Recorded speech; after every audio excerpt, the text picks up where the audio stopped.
Hi, what I'm looking to do today is a short video on how I put flags on my Italian wall pike blocks. Here I've got two pike blocks. First of all, a 36 figure pike block that I did a while ago that's got three flags on it. You can see the flags here.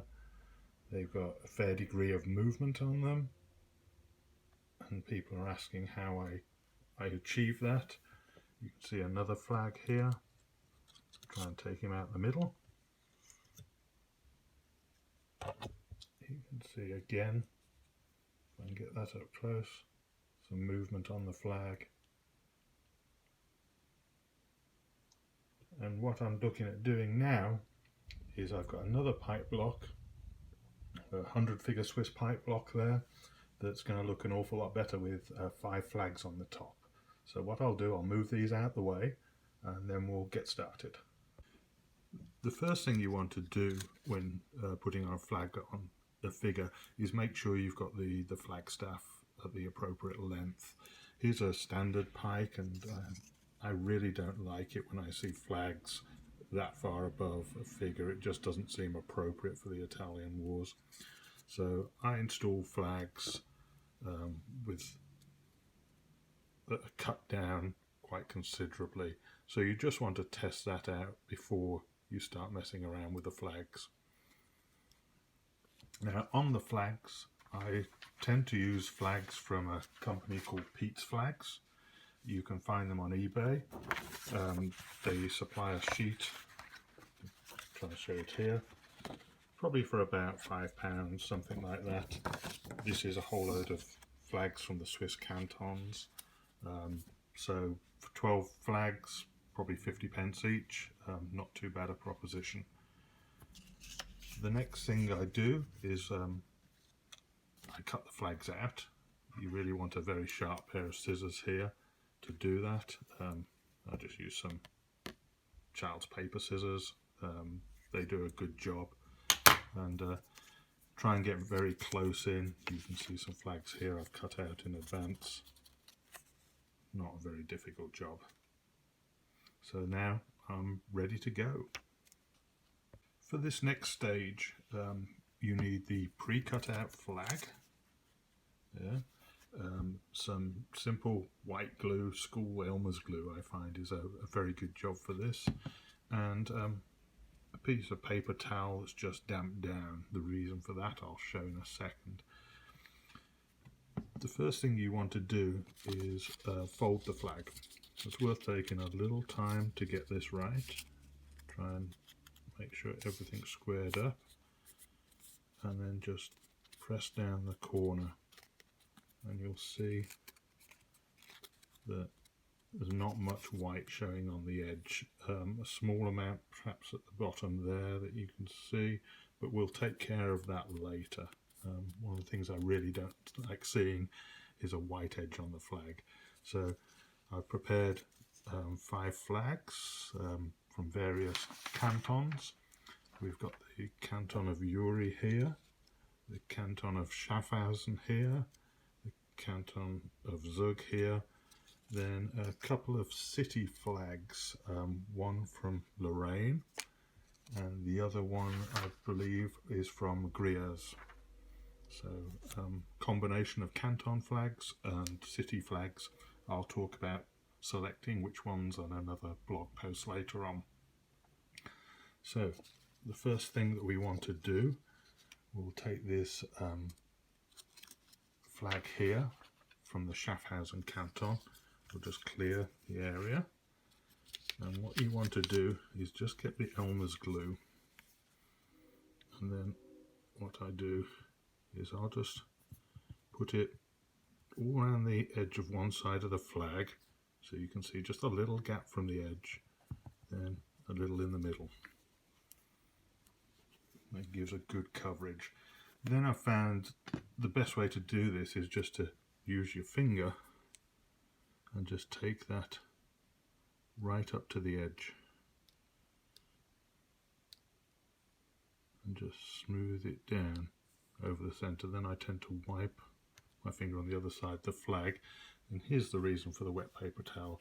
You really want to wipe that glue any trace of that glue off your fingers, because you really don't want it on the other side of the flag when you're putting the flag on.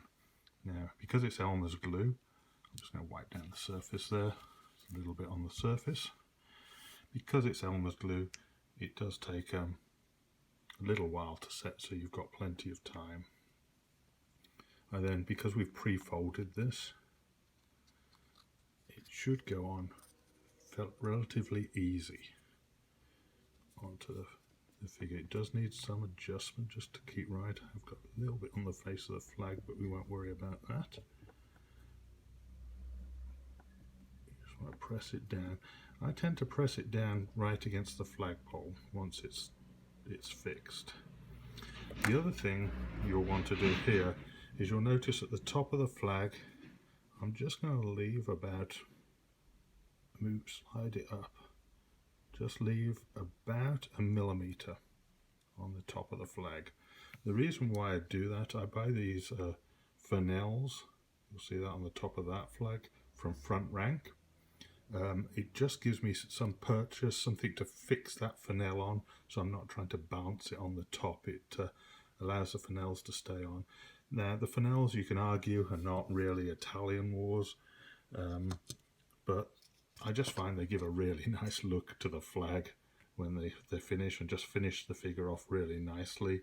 So that's why I put the fennels on. I'm sure some purists will argue with me.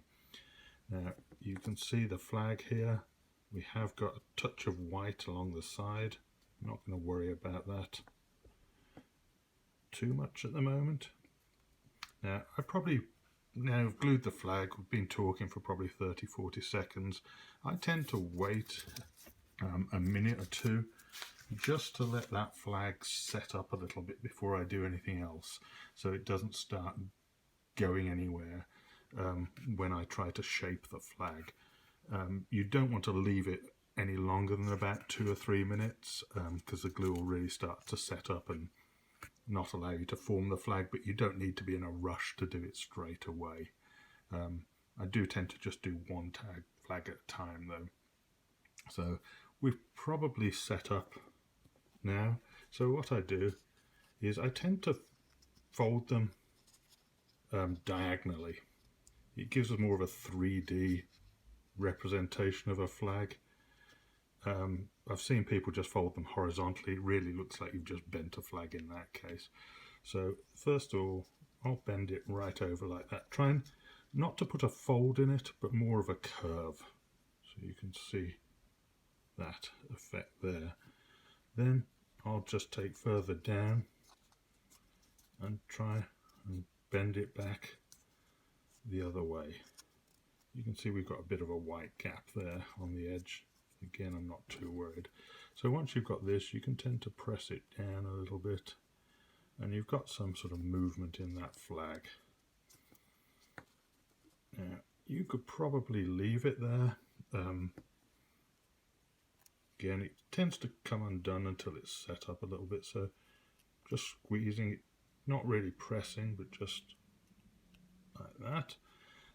One thing I like to do at the end is, to avoid this straight edge down the side, I tend to just bend the corner as well, just to shape that corner, and then take the opposite corner, the bottom corner, the opposite way as I've taken the top corner.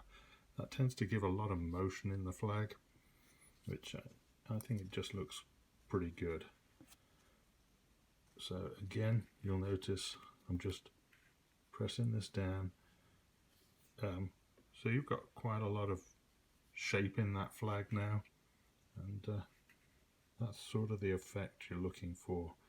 Now you can see, if you could leave that. I see a lot of people leave it at that stage, but my eye is always drawn to this white edge on the top, and it just looks like you've stuck a paper flag on. So the next stage would be to get rid of that white area, and you can see again I've just left a little, probably 1 millimeter at the top on the flagpole, just as a source to secure that fennel down. So there we've got our first flag. I'm just going to squeeze it down a little more. I'm probably going to leave that before I even start thinking about painting. Probably leave that a good hour to dry. It's not going to hurt if you leave it 2 or more hours. So I'm going to get on off camera and just complete the other 4 flags for this pipe block. As you can see, it only took 3 or 4 minutes just to put that on, and it's always a joy to me just to finish the flags, and it gives that finished look to the pipe block. So let me get on with the other 4 flags, then I'll get back to you when we come to paint it, which is really a lot easier than it sounds. Okay, so here we are. I've just finished putting the flags on. You can see, turned out as they always do with Pete's flags. Very nice looking. Love that duck-like creature. But you can see what I mean about the white line around the edge.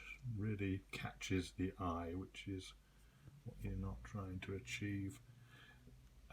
Here, again, the flag of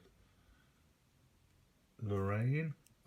Again, you can see, particularly at the bottom, you see where that the red comes, that white line is just very, very obvious. And you'll be surprised how easy it is to eliminate that. Not so obvious on the cream colour flag, but we're still, you see where the blue is, you can still pick it up there. Again, there's a flag of Schaffhausen. Again, quite a lot of movement on that flag, which I like the look of. On the pipe blocks, I tend to have, on a 24 figure pipe block, which is 4 figures across, 6 deep, tend to have 2 flags. On a 36 figure pipe block, which is 6 wide and 6 deep, I tend to have 3 flags. And on the 100 figure pipe block that you see me working on now, I'm going to have probably about 5 flags on that. They really catch the eye and set the pipe block off, as you'll see when we put them on at the end. I just think that you can never really have too many flags in the Italian Wars, which is all about the colour and the spectacle. That's why people game in that period. So again, I've just done these. I'm going to leave them for at least a good hour to dry. Once they dry, you'll see these are some flags from my previous pipe block. The flags become very, very solid. They don't move once you're done. So again, you can see a finished flag. You don't see that white line on these. Again, this flag here, done previously. Again, very solid. It's going to withstand some damage on the table. You know, there's always someone who wants to pick up your figure by the flag. No matter how much you tell them not to. Again, very solid there. So give me an hour, let them dry, and we'll come back with some paints. I think we're going to need just a yellow, red, blue, and cream should get the job done. So you'll see I'll knock these flags out of the painting in less than 5 minutes. So the whole job doesn't take very long, but it's definitely worth the effort. As I say, the finished pipe blocks just set off very nicely with the more flags you have. Okay, give me an hour and I'll be back with you. Okay, we've been about 3 hours since we put the flags on. They're all pretty rigid now, as you can see, and all set up nicely. And as I say, we just want to finish them off. So what I've got is some Vallejo paints. The key to choosing the paints to solve this edge problem is that you want them really dull colours, not bright and certainly not glossy. You don't really need an exact match. For the yellow, I find that I use this colour. It's a yellow ochre colour, quite a pale colour. The light makes it look a little bit brighter there than it really is. A dark Prussian blue for the blue. The flat red works very well for the red, and then I'm going to try a pale sand for the white. The one thing you may think is you need an exact match for these colours. I found that you really don't. You just need something close and something that'll take your eye off the white. So I'm going to start with the yellow because there's a lot of yellow on the flags. Having a bit of trouble getting this out. Let's just stop there and I'll just unseal the paint. Okay, I've managed to get some paint in the paint tray here. You just need to get a little bit on your brush, then I'll try and do this so you can see it.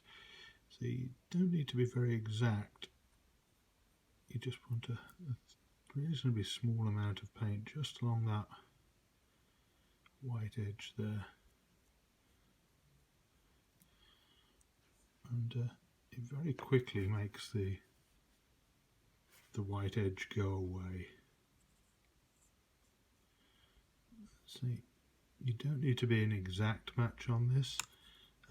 What you're really looking to do is stop that white edge jumping out, and just something reasonably close on colour will do it. And the flatter colour the better, and the less bright it is, you really just don't want to draw attention to it. And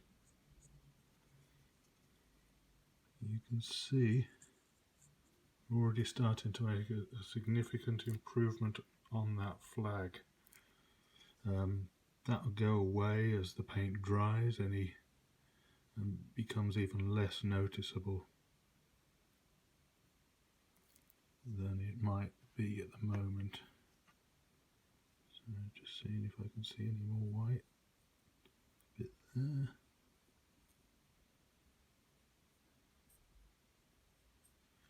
Bit in there. Then we've got some on the top.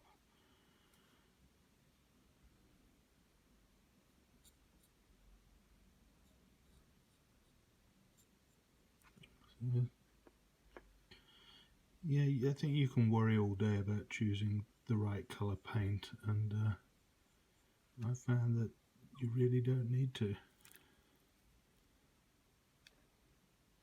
I think we're almost done on this flag here. Just check along each of the edges.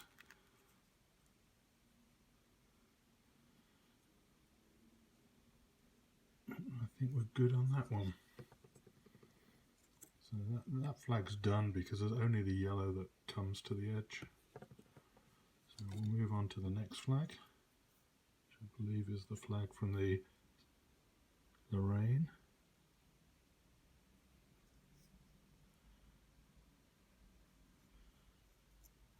You see on this one, the whiteness extends under the red. I'll probably just go right up to that there, and then we'll come back over with the red paint in a minute.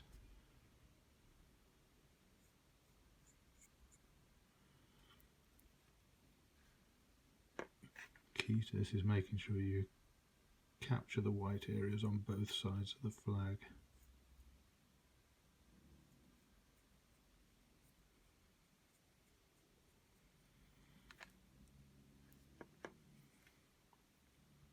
Some white here across the top.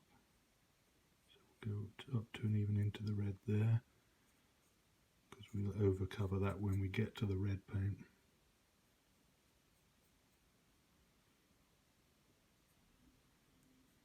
I think that's a bit down the bottom here.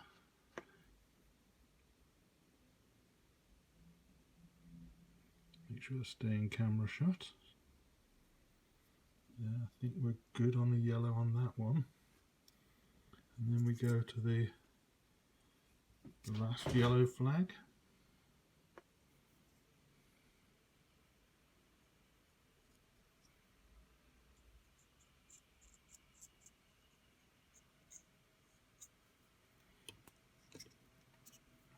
You very quickly eliminate this problem. I see a lot of people just don't even do this final step. They think, well, we've put on a nice flag, I just don't want to ruin it by putting any paint on. But It really is worth taking the extra time. And really very little risk to the flag itself. You're just really touching up the edge. And when it dries, it's virtually unnoticeable.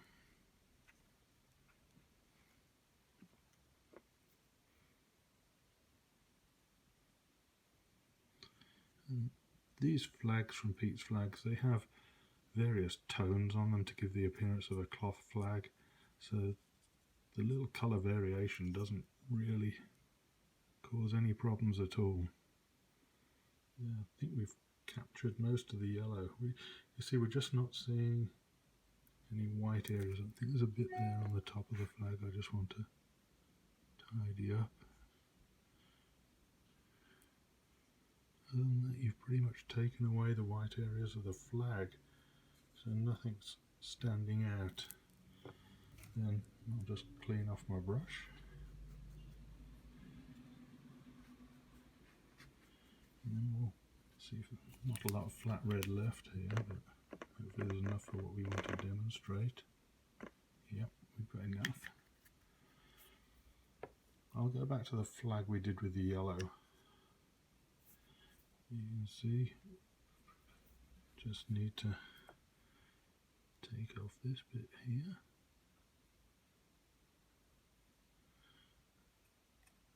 Go up there.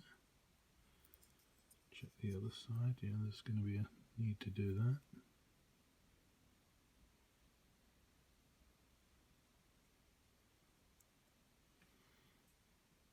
You can see how quick this process is.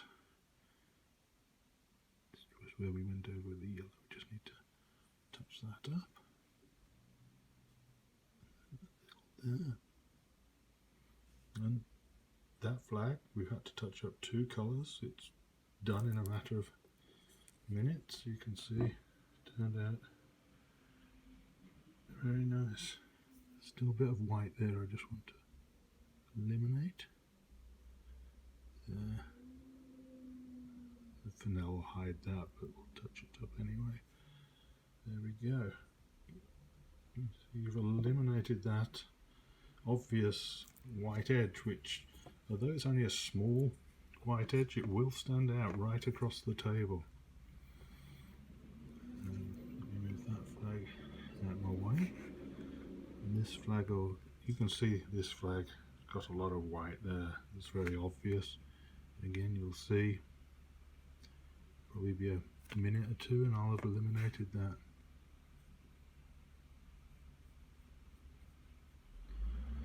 I was hoping to be able to show you the finishing off with the flag fennels, but I ran out of fennels after I put about 80 flags together over the last few months, and I've got another order in with front rank, but it's just not arrived yet.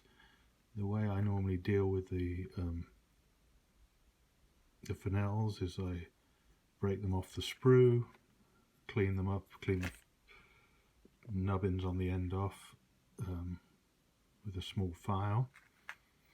Then I prime them black, and then would do a gold paint over that black primer, leave that to dry. Then just a simple sepia wash goes into all of the fennel and just really sets it off.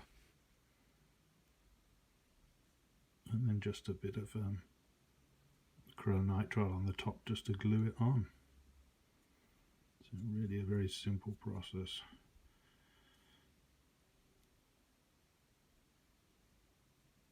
So let's have a look at that. I think we've eliminated all the white on that. So we've done 4 flags while we've been here, and I've just got this final flag to do. We're just going to do that with a bit of dark Prussian blue and some pale sand. I'm not sure I really need to do the white bit in pale sand, but we'll we'll give it a go for completeness. Just make sure I've got all that red out of my brush. Last thing I want to do is make it worse and have a pinky colour. Okay, let's move that out, those out my way. Here we are. Use just a little bit of pale sand on the top, just takes away some of that bright whiteness.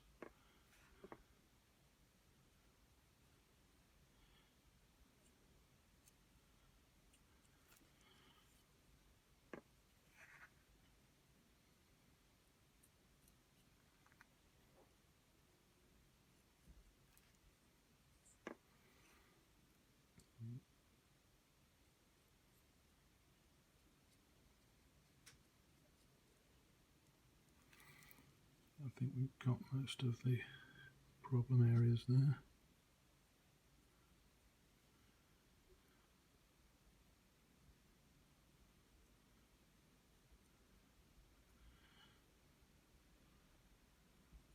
Yeah, I think I'm happy with that. And we'll just touch it up with a bit of dark Prussian blue. Hope I stayed on camera for all that. I was concentrating on the painting rather than the camera shot.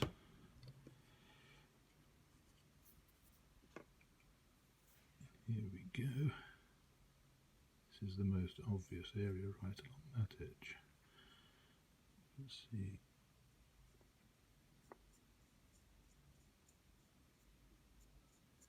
That's pretty much all we got to do to take care of that. So there we go. And just wipe out the brush. And I'll show you the finales I was talking about. You can see here, just the sepia paint wash on it just settles into the fabric there, into the on this part here. You see the sepia just getting into the threads, which finishes it off quite nicely. So there we have it. We have 5 flags, probably total of half an hour's work between them, plus the drying time before the painting. Well worth it. I'll just put them in the pipe block now, and I'll show you the finished pipe block. Okay, here we are. Here's the final pipe block with the 5 flags that you saw me install today. Now, I'm not sure these flags would all necessarily go together in battle. The next blog post I do is going to be discussing which flags go on which pipe blocks, which cantons went into battle together at which of the big battles. So I may swap some of these pikes out, the flags out for other flags, which is the advantage of having figures mounted on individual bases. But I'll discuss that later and take some more pictures when I do that. So hopefully this article, this video has been useful and will inspire you to put some flags on some of your figures.